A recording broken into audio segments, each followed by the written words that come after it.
चलिए दोस्तों, आज का हमारा जो लेक्चर है राष्ट्रपति का, ये लेक्चर नंबर 3 है। मैंने आपको राष्ट्रपति के बारे में बताया था, उपराष्ट्रपति के बारे में बताया था। कुछ दिनों के मेरी नई वीडियोस नहीं आ रही थी क्योंकि हम लोग काफ़ी व्यस्त थे और कुछ तबीयत भी नहीं ठीक थी, लेकिन आज से आपको लेक्चर कंटिन्यू मिलते रहेंगे। तो चलिए आइए स्टार्ट करते हैं कि राष्ट्रपति की शक्तियाँ क्या क्या हैं।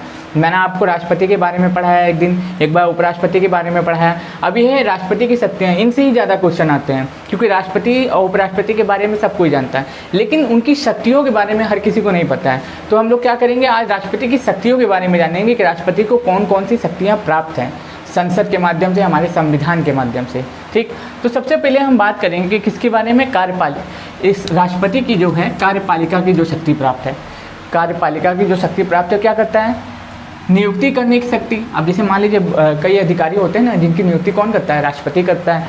अब जैसे कि मान लीजिए अंतर्राज्यीय परिषद का गठन करता है कौन, राष्ट्रपति करता है। जब दो राज्यों के बीच नदी जल विवाद होता है तो फिर क्या होता है, अंतर्राज्यीय परिषद का गठन किया जाता है। चलिए आप सीधा सीधा याद रखिए कि अंतर्राज्यीय परिषद का गठन कौन करता है, राष्ट्रपति करता है। वित्त आयोग की नियुक्ति कौन करता है, वित्त आयोग के अध्यक्ष की नियुक्ति कौन करता है, राष्ट्रपति करता है। 280 के तहत करता है, कौन करता है, प्रेसिडेंट ऑफ इंडिया करता है। इस समय वित्त आयोग के अध्यक्ष कौन है, एन.के. सिंह है, याद रखिएगा। 15वें वित्त आयोग के अध्यक्ष कौन है, एन.के. सिंह है, याद रखिएगा। और आर्टिकल नंबर 280 के तहत उनका वर्णन किया गया है। अनुसूचित जाति क्षेत्र, अनुसूचित जनजाति क्षेत्र घोषित करने का काम कौन करता है, राष्ट्रपति करता है। ओबीसी आयोग का गठन करने का कार्य कौन करता है, राष्ट्रपति करता है। तो ये सब राष्ट्रपति की कौन सी शक्तियां हैं, कार्यपालिका की शक्तियां प्राप्त है। राष्ट्रपति को कार्यपालिका की ये सब शक्तियां प्राप्त है। क्या क्या है, आला अधिकारियों की नियुक्ति करना, अंतर्राज्यीय परिषद का गठन करना, वित्त आयोग की नियुक्ति करना, ठीक, वित्त आयोग का गठन करना, अनुसूचित जाति और अनुसूचित जनजाति क्षेत्र घोषित करना, ओबीसी आयोग का गठन करना। ये सब कार्य कौन करता है, ये सब कार्य करता है हमारे राष्ट्रपति साहब। कौन, महामहिम राष्ट्रपति साहब। अब देखिए उनकी कुछ विधायी शक्तियां भी हैं। अब जैसे कि मान लीजिए विधायी शक्तियों में मैं आपको बता देता हूं, सबसे ज़्यादा फेमस जो चलता है अध्यादेश। विधायी शक्तियों में अगर सबसे ज़्यादा कोई महत्वपूर्ण है और सबसे ज़्यादा कोई चीज़ फेमस है तो वो है अध्यादेश, जो राष्ट्रपति 1, 2, 3 यानी कि क्या करते हैं, लोकसभा, राज्यसभा प्लस प्रेसिडेंट, इन तीनों की पावर को एक में मिक्स कर देते हैं। मान लीजिए लोकसभा की शक्ति भी वो यूज करेंगे, राज्यसभा की शक्ति भी वो यूज करेंगे, महामहिम बन जाएंगे, मान लीजिए 3 in 1 बन जाएंगे। वो क्या करेंगे, 1, 2, 3 के साथ क्या कर देते हैं, अध्यादेश जारी कर देते हैं। कौन, राष्ट्रपति साहब हमारे क्या करते हैं, हम लोग उनकी सबसे बड़ी अगर कोई विधायी शक्ति है ना तो वो क्या है, सबसे बड़ी वो क्या है, अध्यादेश जारी करना। लोकसभा की पावर, राज्यसभा की पावर को इस्तेमाल करके अध्यादेश को जारी करना। अब वो अध्यादेश जो होता है 6 महीने के लिए वैध होता है। ठीक, 6 महीने में उसे संसद से पास कराना पड़ता है। और जब संसद की बैठक हो जाती है, जब संसद की कार्यवाही शुरू हो जाती है तो उसको 6 सप्ताह के अंदर क्या करना होता है, उसको या तो संसद से पास कराना होता है, अन्यथा वो समाप्त हो जाता है। तो ऐसे अगर पूछे कि अध्यादेश की एग्जैक्ट वैल्यू कितनी होती है ना, तो आप क्या बोलेंगे, 7.5 यानी कि 7.5 यानी कि 7.5 महीने इसकी अधिकतम वैल्यू होती है अगर संसद का सत्र शुरू हो जाता है तब। बेसिकली आप एक चीज़ याद रखिए कि अध्यादेश जारी करने की शक्ति किसके पास है, केवल केवल राष्ट्रपति के पास है केंद्र में, और राज्यों में किसके पास है, राज्यपाल के पास है। राज्यपाल क्या करता है, 213 के तहत क्या करता है, अध्यादेश जारी करता है। राष्ट्रपति क्या करता है, 123 के तहत अध्यादेश जारी करता है। ये स्टेट में करता है और ये सेंट्रल में करता है। ये राष्ट्रपति करता है और ये क्या करता है, राज्यपाल करता है, यानी कि गवर्नर करता है। देखिए संसद का अभिन्न अंग होता है। अब जैसा कि मैंने आपको बताया, लोकसभा, राज्यसभा और प्लस प्रेसिडेंट, इन तीनों को मिला देते हैं तो क्या बनता है, पार्लियामेंट, यानी कि संसद बनती है। कभी आपसे पूछे कि संसद किनको किनको मिला के बनती है, तो लोकसभा, राज्यसभा और प्रेसिडेंट तीनों को मिला के क्या बनता है, संसद बनती है हमारी। अब कभी कभी कंफ्यूज करने के लिए क्या दे देगा कि संसद का अभिन्न अंग नहीं है। अब क्या बोलेंगे, संसद का अभिन्न अंग नहीं है, उसमें क्या दे देगा, विधानसभा दे देगा, राष्ट्रपति दे देगा, उपराष्ट्रपति दे देगा, और फिर एक ऑप्शन दे देगा वित्त आयोग का अध्यक्ष एन.के. सिंह। तो आप क्या बोलेंगे, अभिन्न अंग कौन नहीं है, अभिन्न अंग नहीं है, कौन नहीं है, तो आप क्या बोलेंगे, विधान परिषद नहीं है। क्योंकि आप जानते ही हैं कि संसद में क्या होता है, लोकसभा होती है, राज्यसभा होता है और प्रेसिडेंट होते हैं। इसीलिए क्या हो जाएगा, विधानसभा हमारा आंसर हो जाएगा। अब देखिए इसमें होता क्या है कि इससे कई सारे क्वेश्चन बनते हैं। जो संसद का अभिन्न अंग है, इससे कई सारे क्वेश्चन बनते हैं। इसमें कंफ्यूज क्या करता है, आपको विधानसभा में कंफ्यूज करेगा, विधान परिषद में कंफ्यूज करेगा, तो आप उससे कंफ्यूज मत होइएगा। बस सिंपल आप इतना मेरी बातों को याद रखिए। आपको हो सके तो इसको स्क्रीनशॉट भी ले लीजिए, क्योंकि मैं लिखता जाऊंगा तो थोड़ा समझ में नहीं आएगा आपको, तो इसको एक बार स्क्रीनशॉट ले लीजिए। तो संसद का अभिन्न अंग कौन होता है? लोकसभा, राज्यसभा और प्रेसिडेंट, तीनों को मिला के संसद बनता है। बिल पर हस्ताक्षर के बाद कानून। अब मान लीजिए यहाँ लोकसभा से बिल पास होता है, ठीक, राज्यसभा से बिल पास होता है, प्रेसिडेंट इस पर साइन ही ना करे तो वो कभी कानून बन पाएगा? नहीं बन पाएगा। लोकसभा से बिल पास हुआ, राज्यसभा से बिल पास हुआ, जब तक उस पर प्रेसिडेंट कानून साइन नहीं करेंगे तब तक वो बिल क्या है? कानून में नहीं बदलेगा। वो क्या रहेगा? केवल एक विधेयक ही रहेगा। वो एक केवल विधेयक ही रहेगा, वो क्या बनेगा? कानून कभी नहीं बन पाएगा। इसलिए लोकसभा से, राज्यसभा से पास होने के बाद जब तक राष्ट्रपति उस पर सिग्नेचर नहीं करते हैं तब तक वो क्या करते हैं? वो जो बिल है वो क्या एक्ट में नहीं बदलेगा, यानी कानून में नहीं बदलेगा। ये मैंने आपको बता ही दिया। संसद को संबोधित करने का अधिकार किसके पास है? संसद को, मान लीजिए संसद की बैठक पहले स्टार्ट होती है तो संबोधित कौन करते हैं? राष्ट्रपति करते हैं। और संसद को भंग करने का काम भी कौन करते हैं? राष्ट्रपति करते हैं। आर्टिकल नंबर 85 के तहत, अनुच्छेद नंबर 85 के तहत क्या करते हैं? राष्ट्रपति संसद को भंग करने का भी काम करते हैं। अब देखिए लोकसभा है, लोकसभा में भंग हो सकती है लेकिन राज्यसभा कभी भंग नहीं हो सकती है। राज्यसभा क्या है? परमानेंट सदन है। इसके जो लोगों का जो कार्यकाल है 6 वर्ष का होता है और इसके लोगों का कार्यकाल 5 वर्ष का होता है। ये परमानेंट सदन है। ये क्या है? परमानेंट सदन है। पूछता है कि कौन से सदन को भंग किया जा सकता है तो आप क्या बोलेंगे? लोकसभा ही एक ऐसा सदन है जिसको भंग किया जा सकता है, राज्यसभा को कभी भंग नहीं किया जा सकता। आप दिमाग में इसको बैठा लीजिए। लोकसभा एक लौता ऐसा सदन है जिसको भंग किया जा सकता है, राज्यसभा को कभी भी भंग नहीं किया जा सकता। अब ये कौन सी शक्ति थी राष्ट्रपति की? विधायी शक्ति थी। अब आते हैं उनकी कुछ वित्तीय शक्तियों के पास। वित्तीय शक्ति है जैसे कि मान लीजिए धन विधेयक। जब भी संसद में धन विधेयक को पेश किया जाता है और संविधान संशोधन विधेयक को पेश किया जाता है तो उसके ऊपर क्या करती है? राष्ट्रपति की पूर्व स्वीकृति अनिवार्य होती है। मतलब कि क्या करेंगे? पहले बिल पे सिग्नेचर करेंगे फिर संसद में पास करने के लिए भेजेंगे। किसको? धन विधेयक को, संविधान संशोधन विधेयक को, दोनों को याद रखिएगा। यहाँ पे मैंने संविधान संशोधन लिखा नहीं है जानबूझ के, क्योंकि मैं आपको बता के बोल के बताना चाहता हूँ, क्योंकि सुना हुआ लोगों को ज़्यादा समय तक याद रहता है। तो धन विधेयक को राष्ट्रपति की पूर्व अनुमति से संसद के पटल पे पेश किया जाता है और संसद में लोकसभा के पास भी इसको पावर होती है। धन विधेयक घोषित करने का पावर किसके पास होता है? लोकसभा में। लोकसभा में भी किसके पास होता है? लोकसभा अध्यक्ष के पास। अब धन विधेयक का वर्णन किसमें है? 110 में, 110 में धन विधेयक का वर्णन है। याद रखिएगा 110 में क्या है? धन विधेयक का वर्णन है। और राष्ट्रपति की पूर्व स्वीकृति से, यानी कि उसके साइन करने के बाद वो कहाँ पेश किया जाता है? लोकसभा में पेश किया जाता है। लोकसभा से वो राज्यसभा में जाता है। राज्यसभा को कोई शक्ति प्राप्त नहीं है।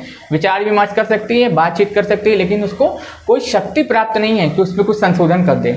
हाँ बोले कि भैया ये है, बोल सकती है, लेकिन उसमें उसके पास शक्ति कोई प्राप्त नहीं है। लोकसभा से पास हो गया, ठीक, राज्यसभा में गया, राज्यसभा में अगर वो 14 दिन के अंदर वो पास नहीं किए तो ऑटोमेटिक वो पास होकर चला जाएगा और वो क्या बन जाएगा? धन विधेयक कानून, धन विधेयक पास हो जाता है। अब देखिए आकस्मिक निधि का गठन कौन करते हैं? ये कौन करते हैं? हमारे राष्ट्रपति साहब करते हैं प्रत्येक वर्ष 112 के तहत। अब इनके कुछ न्यायिक शक्ति भी हैं।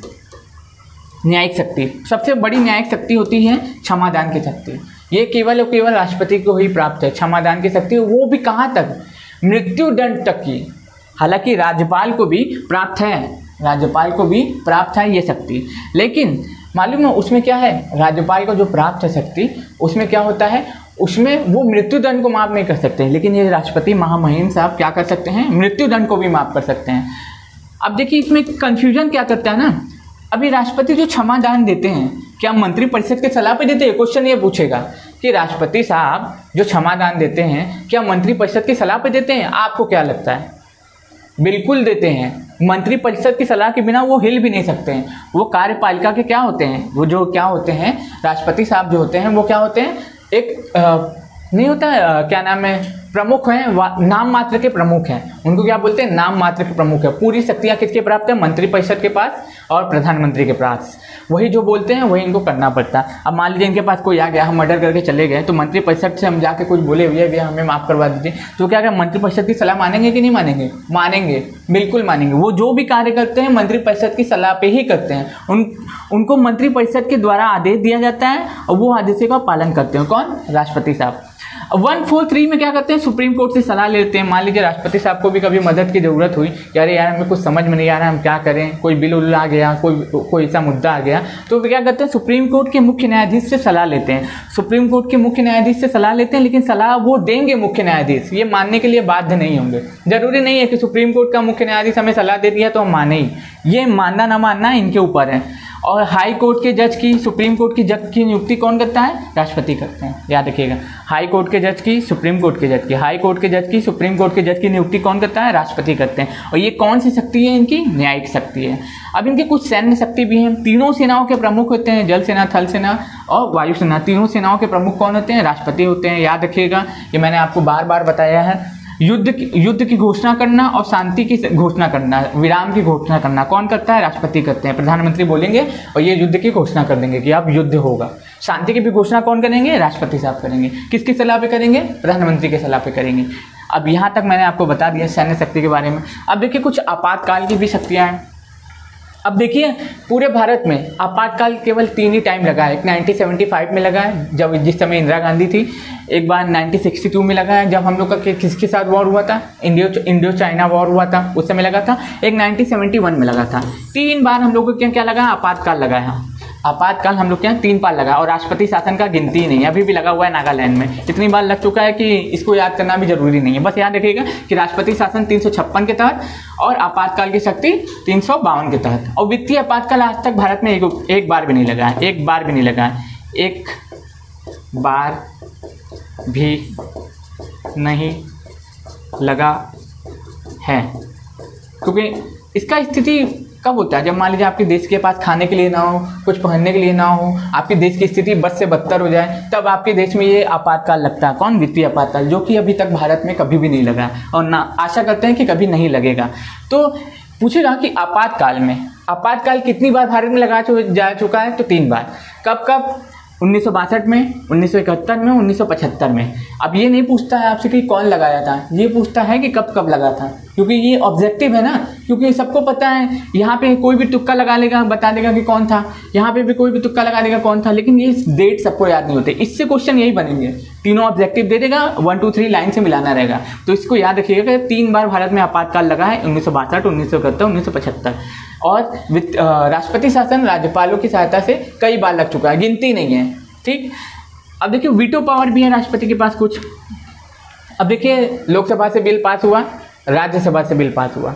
मान लीजिए हम लोकसभा में हैं, लोकसभा अध्यक्ष हैं, वहाँ के लोगों की अनुमति से क्या हुआ? बिल पास हो गया। राज्यसभा में लोगों की अनुमति से, उपसभापति की अनुमति से क्या हो गया? बिल पास हो गया। अब फिर क्या गया? राष्ट्रपति के पास गया।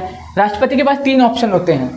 ठीक, राष्ट्रपति के पास 3 ऑप्शन होते हैं। या तो उसको जेब में वो रख लेंगे, या तो उसे साइन करके भेज देंगे, या तो फिर क्या बोल देंगे? उसको पुनर्विचार के लिए लौटा देंगे। वो 3 कार्य कर सकते हैं। या क्या करेंगे? पॉकेट वीटो के तहत उसको बिल को जेब में रख लेंगे। और कब तक रखेंगे ऐसा कोई उल्लेख नहीं है संविधान में, वो कभी भी रखे जा सकते हैं। दूसरे क्या करेंगे? उसको साइन करेंगे, उसको भेज देंगे, वो कानून बन जाएगा। तीसरा क्या करेंगे? एक बार पुनर्विचार के लिए भेज देंगे कि भैया लो। अब देखिए राष्ट्रपति हमारे जो हैं क्या किए? बिल को भेज दिए लोकसभा के, संसद में भेज दिए। चलिए लोकसभा छोड़ते हैं, संसद में भेज दिए वापस। संसद को वापस भेज दिए। अब संसद में लोकसभा के पास गया, ठीक, यहाँ लोकसभा के पास गया, फिर राज्यसभा के पास गया। लोकसभा वाले उसको देखे भी नहीं, बस उसको राज्यसभा में भेज दिए। राज्यसभा वाले भी उसको देखे भी नहीं, उसको भेज दिए राष्ट्रपति के पास। अब लोकसभा राज्यसभा बिना उसको देखे राष्ट्रपति के पास भेज देगी दोबारा, तो राष्ट्रपति को अब साइन करना अनिवार्य हो जाएगा। अगर वो ऐसा नहीं करते हैं तो उनके ऊपर कदाचार का आरोप लगाया जाएगा। हो सकता है उनको अपना पद भी गंवाना पड़े। पूछा जाएगा ना, भैया आप क्यों साइन नहीं कर रहे हैं? उनके पास बिल को एक बार लौटाने की शक्ति है, बिल को एक बार लौटाने की शक्ति है। अगर दोबारा वो संसद से बिल पास होकर जाता है तो उनको साइन करना अनिवार्य हो जाएगा। अगर वो साइन नहीं करते हैं तो उनके खिलाफ कार्रवाई की जाएगी, क्योंकि ये तो उनके पास शक्ति प्राप्ति नहीं है, एक बार लौटाने की शक्ति प्राप्त है। तो याद रखिएगा कि वीटो पावर का उल्लेख आर्टिकल नंबर कितने में किया गया है? तो वीटो पावर का उल्लेख आर्टिकल 111 यानी कि 111 में किया गया है। 111 में भी 3 प्रकार से वो कर सकते हैं, या तो बिल को साइन करेंगे, कानून बना देंगे, या तो बिल को पुनर्विचार के लिए लौटा देंगे, या तो बिल को क्या करेंगे? जेब में बंद करके धीरे से रख लेंगे। अब उनसे कोई नहीं पूछेगा कि कब तक रखते हो। लेकिन अगर वही बिल दोबारा संसद से पास होकर जाता है तो राष्ट्रपति को अब साइन करना अनिवार्य होगा। याद रखिएगा। इतनी बातें थी जो मैं आपको बताना चाहता था राष्ट्रपति की शक्तियों के बारे में। तो इतनी शक्तियां हमारे राष्ट्रपति साहब को प्राप्त हैं। ये जो है, अब स्वविवेक की भी शक्ति होती है। कभी कभी क्या होती है? स्वविवेक की भी शक्ति होती है। स्वविवेक की शक्ति क्या होती है? जब मान लीजिए लोकसभा भंग हो गई, हमारे पास कोई प्रधानमंत्री नहीं है, कोई राष्ट्रपति नहीं, कोई प्रधानमंत्री नहीं है, तो हम लोग क्या करेंगे? अपने स्वविवेक से देखेंगे कि किस पार्टी के पास ज़्यादा बहुमत है। अब देखिए मान लीजिए 543 सीटें हैं। अब देखेंगे कि 200 बीजेपी के पास है, 150 कांग्रेस के पास है, 100 किसी अन्य के पास है। तो अब देखेंगे कि जिस पार्टी के पास ज़्यादा सीटें हैं उनको क्या देंगे, 10-15 दिन की अनुमति दे देंगे, जो संसद में उल्लेख हो कुछ दिनों की अनुमति दे देंगे कि आप बहुमत साबित करिए। तो बहुमत साबित कर देंगे तो इनकी सरकार बनेगी, अगर नहीं करेंगे तो सरकार गिर जाएगी। जैसे इस समय नेपाल में हुआ है, KP शर्मा ओली साहब क्या किए हैं, वहाँ पे विद्या देवी भंडारी को अपना पद त्यागना पड़ना है ना अभी। अब वहाँ पे अगस्त में चुनाव होंगे फिर से। तो यह होती है उनकी स्वविवेक की शक्ति, जो अपने मन से वो निर्णय लेते हैं, क्योंकि इस समय कोई प्रधानमंत्री नहीं है तो पूरा देख रेख इन्हीं को करना है ना। ठीक, तो इतनी सारी जो आपको बातें थी मैं आपको बताना चाहता था। आई होप आपको ये लेक्चर पसंद आया होगा। एक बार फिर से रिवाइज करा देते हैं, फिर उसके बाद इस लेक्चर को यहीं खत्म करते हैं। मुझे लगता है थोड़ा लेक्चर लंबा हो रहा है। कार्यपालिका की शक्ति, नियुक्ति की शक्ति किसको है, राष्ट्रपति को। जैसे बड़े बड़े आला अधिकारियों की नियुक्ति करना, अंतर्राज्यीय परिषद का गठन करना, वित्त आयोग की नियुक्ति करना, अनुसूचित जाति एवं जनजाति क्षेत्र घोषित करना। विधायी शक्ति, संसद का अभिन्न अंग होते राष्ट्रपति, बिल पर हस्ताक्षर के बाद ही कानून बनता है। अध्यादेश जारी करने की शक्ति 1, 2, 3 के तहत। संसद को संबोधित करना और सत्रावसान करना और उसको भंग करने की शक्ति किसके पास है, राष्ट्रपति के पास है। वित्तीय शक्ति, धन विधेयक में पूर्व अनुमति के बाद संसद में पेश किया जाता है। प्रत्येक वर्ष 112 के तहत उसकी नियुक्ति करते हैं, आकस्मिक निधि की। अब देखिए होता क्या है, अंतर्राज्यीय परिषद जो है ये 263 में है, यहाँ देखिएगा ये 263 में है, ये संचित निधि आकस्मिक निधि है। अंतर्राज्यीय परिषद जो है 263 में, यहाँ देखिएगा। और फिर होता क्या है, न्यायिक शक्ति है, राष्ट्रपति को क्षमादान करने की शक्ति, सुप्रीम कोर्ट से सलाह लेने की शक्ति और सुप्रीम कोर्ट हाई कोर्ट की जजों की नियुक्ति करने की शक्ति भी किसके पास है, राष्ट्रपति के पास है। सैन्य शक्ति क्या है, तीनों सेनाओं के प्रमुख होते हैं, युद्ध की घोषणा करना और शांति की घोषणा करना, ये किसके पास शक्ति है, राष्ट्रपति के पास शक्ति है। आपातकाल की शक्ति, आपातकाल 3 टाइप के होते हैं, वित्तीय आपातकाल, राष्ट्रीय आपातकाल और क्या होता है कि राष्ट्रपति शासन। 3 टाइप के आपातकाल होते हैं। हमारे यहाँ आपातकाल कितनी बार लगा है, 3 बार लगा है, इमरजेंसी बोलते हैं इसको इंग्लिश में। 3 बार 1962, 1971, 1975 में लगा है। 356 में राष्ट्रपति शासन लगते ही रहता है, अनगिनत बार लग चुका है। वित्तीय आपातकाल भारत में अभी तक नहीं लगा है। और राष्ट्रपति के पास एक वीटो पावर की भी शक्ति है। उसमें होता क्या है, 111 के तहत पॉकेट वीटो, कोई भी बिल आता है उसको जेब में रख लेते हैं, या तो वो क्या करते हैं बिल को वापस संसद को भेज देते हैं, या तो वो क्या करेंगे साइन करके उस बिल को कानून में परिवर्तित कर देंगे। स्वविवेक की शक्ति, जो उनको अपने, जब कोई भी सरकार बहुमत में नहीं होती तो उनको जो सही लगता है अपने हिसाब से वो स्वविवेक से करते हैं। अब यही मैं आपको बताना चाहता था। अब इसके बाद जो लेक्चर आएगा ना वो राज्यपाल पे आएगा, संसद पे आएगा, तो आप इस लेक्चर को कंटिन्यू देखते रहिएगा। ये ऑल एग्जाम के लिए है, BPSC, UPSC, SSC, JEE, group D, BPSI, SI, कोई भी एग्जाम हो, लेखपाल उपपाल कुछ भी हो, तो आप इससे क्वेश्चन पक्का आते हैं। आप प्रीवियस ईयर क्वेश्चन पेपर उठा के देख लीजिए, आपको राष्ट्रपति उपराष्ट्रपति से क्वेश्चन नहीं मिलेंगे, उनकी शक्तियों से क्वेश्चन मिलते हैं। तो आई होप आपको, मैं आशा करता हूँ आपको ये लेक्चर पसंद आया होगा। अगर पसंद आया तो हमारे चैनल को लाइक करें, सब्सक्राइब करें और ज़रूर आगे बढ़ाएं।